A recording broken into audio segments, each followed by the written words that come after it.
After the first season, the second season starts with Denji's weird dream, in which a completely sealed mystery door appears. Actually, Denji gets this dream most of the time in his life, which in turns force himself to open the door. Denji with curiosity goes near to the door. That's when he suddenly hears someone call his name out. On analyzing the voice, Denji realizes it's Pachita's voice, but it's coming from other side of the door. Denji finally amazed on getting a company again. He missed Pachita for all this time after fusing with his heart. He asks Pachita to come out of the door to pet him, but the reply from Pachita had terrified him in a different way. With a warning tone in its voice, Pachita asked him not to open the door no matter what. It's more like opening that mystery door will release the greatest chaos into the world. And now that Pachita is within him, that chaos is residing inside Denji, and the key for that door still lies within him. So whether the door is opened or not is depending on the decision Denji is going to take. That dream violently kicked Denji out of his sleep. When Denji came to his conscious, he is lying with Power and Aki in the hall. But Denji is full of sweat, and his breath is not normal. All reminds from his dream is that terrifying warning. But that loud disturbed Power-chan's sleep too. Denji slowly turns his head to check out Power-chan, only to find out her vigorous growth. Well, I meant her horns. He would usually have 2 horns on her head, but now she has 4 horns. But Denji couldn't bring himself to believe that form of power. He is still unsuspect to be in the dream. Already disturbed in sleep, now he is also ranting in half-sleep, which rubbed Power-chan in the wrong, so she gives a strong punch to bring him back to the reality. Denji flown to the roof with that punch. Power-chan put every ounce of her irritation in it. But for a moment Power-con herself became amazed on seeing her power. She simply pulled a punch as usual, but it had more kick in it unusually. As Denji felt the pain, he realized he is not in the dream. As Power-chan is a fiend, growth of her horns will be a sign for something big, so Denji took her to Makima. That's when Denji learns something interesting about Power-chan. Power-chan gets her blood drained periodically, unless it will raise her power up, which eventually make her even scarier than she is now.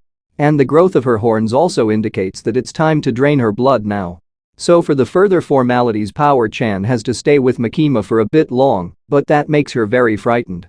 It looks like Makima's way of draining Power-chan's blood is more painful, which reflected in her face. But she has to endure it, after all it's Makima. So, for the time being, Makima assigned another fiend to accompany with Denji on his missions. One new character is introduced, a shark fiend. Like Power-chan, he is also a fiend for the shark devil, a powerful one. But his story is completely different from Power-chan. He has so much affection for Denji, more like a gay relationship, which simply irritated Denji. With all his behavior, Denji looks at Makima, then she starts to introduce him. Looks like he is so fond of Denji, so that he himself willingly enrolled to be Denji's 2-man cell, and he is also ready to obey Denji's orders.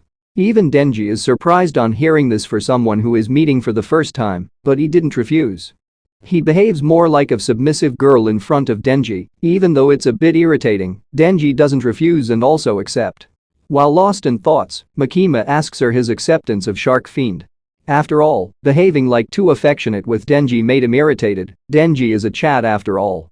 On realizing his hesitation, Makima gives an excellent boost for his mood. She offers a movie date with Denji.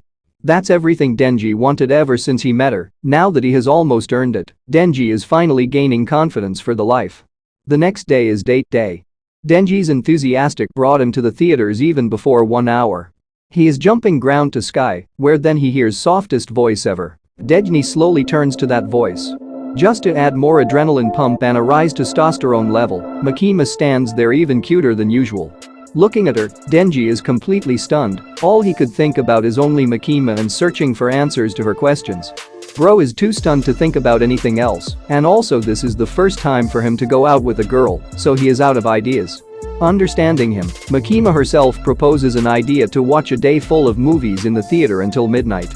Denji also accepts, but it doesn't turn out quite well. It's the first show of the day, some of the persons are also sitting with them, the movie is also started running. But even in comedy scenes, Denji's face doesn't show even the smile, but the people around them laugh out loud. It's more like Denji couldn't bring the emotions out. And alongside, Makima also doesn't laugh at them. Our romantic Denji falls for her again. Makima has complete control on his hormones, enough to make him blush just with her presence. Then one movie ends there, both Makima and Denji go for the snacks break. Right after the break, they break into another movie. Less people than previous film now are sitting with them. Again, even the sad scenes don't bring the tears out of Denji, but everyone else is crying. Denji is searching the purpose of his life in the theater. These incidents make him feel himself so foreign to the environment. Same as the previous one, he turns side to Makima, who is not even showing a single bit of emotion for the scenes. Denji again fell for Makima. After that movie, both started to review why the movie didn't work out. Denji, who didn't enjoy the movie, listens carefully to the point which Makima listed out from her point of view. She completely summarized that movie to be an average one.